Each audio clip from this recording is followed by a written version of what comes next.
Hello guys, and in this video I'll show you how to enable wireless power sharing function on your Samsung Galaxy S24 Ultra.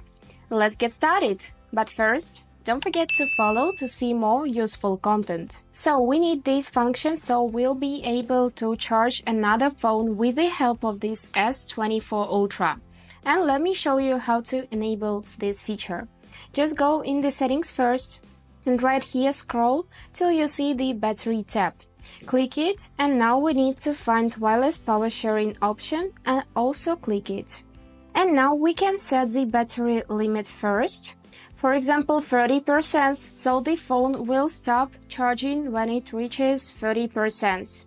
And as you can see, mine is now charged to 59%. So I cannot choose 60, for example, because I have not enough of charging, so I cannot just enable this feature.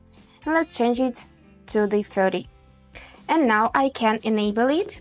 So let's check how it works. I'm gonna take my iPhone, which supports wireless power sharing function as well, and place it in the middle of the Samsung Galaxy S24 Ultra. And as you can see, it is charging, and you can see this green icon with a battery percentage. So that's all for now. I hope this video was useful for you, and thank you so much for watching.